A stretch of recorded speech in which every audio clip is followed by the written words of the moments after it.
দেখো, আজ তোমাদের ম্যাথ প্র্যাকটিস ব্যাচের সেকেন্ড ক্লাস। তোমাদেরকে বলেছিলাম আমরা প্রথমে এই যে ডান দিকে চ্যাপ্টারগুলো দেখছো, আমরা চ্যাপ্টার ওয়াইজ প্রথমে প্র্যাকটিস করব, তারপরে কোশ্চেন প্যাটার্নে যেমন হয় সেভাবে আমরা প্র্যাকটিস করব।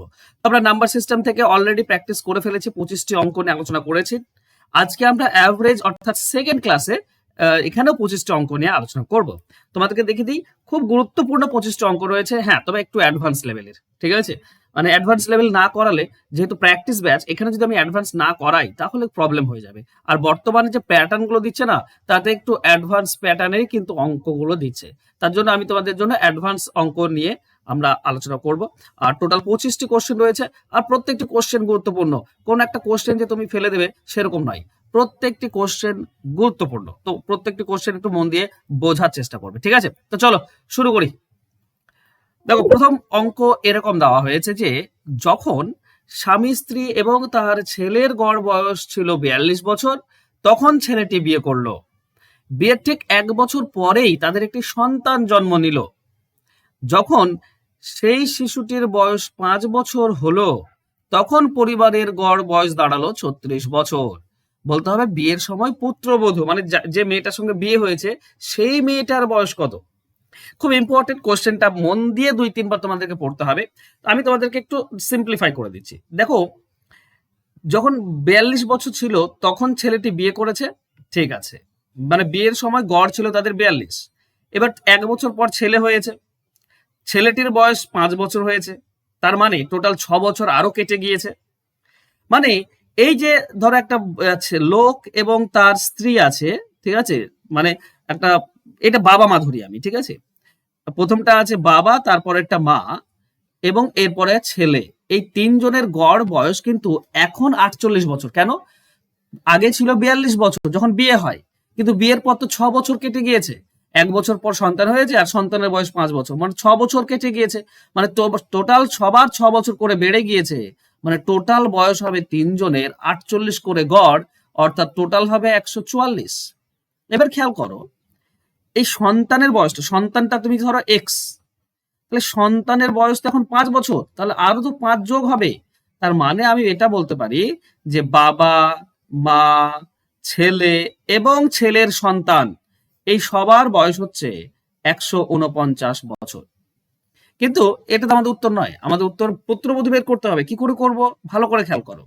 এখন এরকমও আছে যে বাবা, মা, ছেলে, ছেলের সন্তান আর ছেলের ওয়াইফ, এই 5 জনের এখন বর্তমানে হচ্ছে কত? 36 বছর, তাই না? এখন পুরো পরিবারের 36 বছর। তো 5 জনের যদি 36 হয়, তো 36 ইন্টু 5, তার মানে 180 বছর টোটাল।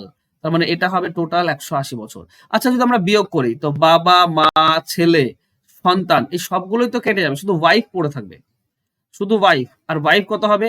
180 থেকে 49 বাদ দিলে 31 বছর। মানে পুত্রবধূর বয়স হচ্ছে 31 বছর। কিন্তু এটা চায়নি, চেয়েছে কোনটা? না, বিয়ের সময়ে কত ছিল? আচ্ছা, 6 বছর আগে তো বিয়ে হয়েছিল, তাই না? এখন তো 6 বছর পার হয়ে গেছে, তো 6 বছর আগে বিয়ে হয়েছে। তার মানে বিয়ের সময় বয়স 6 বছর বিয়োগ হয়ে যাবে, মানে বিয়ের সময় বয়স ছিল 25 বছর।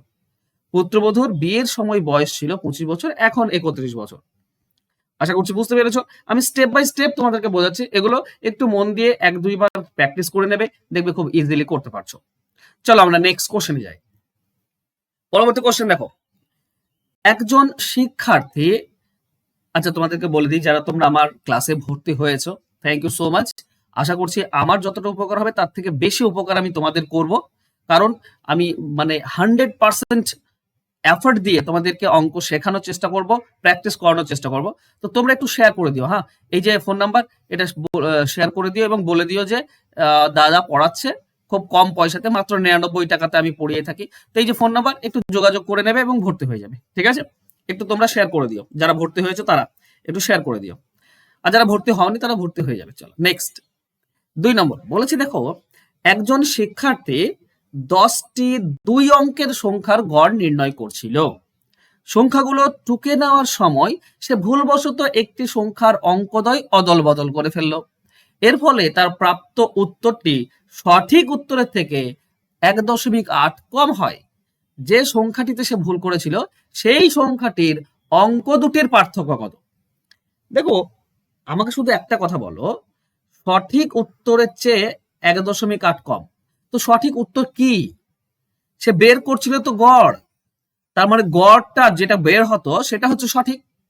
গড় যেটা অরিজিনাল গড় যেটা বের করবে সেটাই তো সঠিক উত্তর। তাহলে গড় তো সঠিক হয়নি, গড় কমে গিয়েছে। তার মানে গড়ে এটা কম, এই যে 1.8 কমে গিয়েছে এটা গড়ের থেকে কম। তাহলে গড়ে কম মানে সবার কম। মানে আমি বুঝতে পারছো, 10টি অঙ্ক রয়েছে মানে 10টি সংখ্যা রয়েছে, যদি টোটাল গড়ে 1.8 কমে যায় তার মানে 10টি সংখ্যায় টোটাল কত কমবে? টোটাল 18 কমেছে, টোটাল 18 কমে গিয়েছে। এই জিনিসটা যারা বুঝতে পারবে তারা খুব ইজিলি কোশ্চেনটার অ্যান্সার করতে পারবে। হ্যাঁ, আমার কাছে টোটাল 10টি সংখ্যা, কিন্তু বাকি 9টি নিয়ে আমার কোনো ঝামেলা নেই। 9টি কথা আমি ভাববই না, আমি একটার কথা ভাববো যেটা উল্টে দেওয়াতে 18 কমে গিয়েছে, তাই না? কারণ বাকি অঙ্কগুলো তো সেম আছে, বাকি যে সংখ্যাগুলো সেগুলো তো সেম, সেগুলো তো কোনো চেঞ্জ হয়নি, তো সেগুলো তো সেম থাকবে। একটা অঙ্ক, একটা সংখ্যা শুধু চেঞ্জ হয়েছে, যার জন্য 18 কম হয়ে গিয়েছে। 18 কম কেন?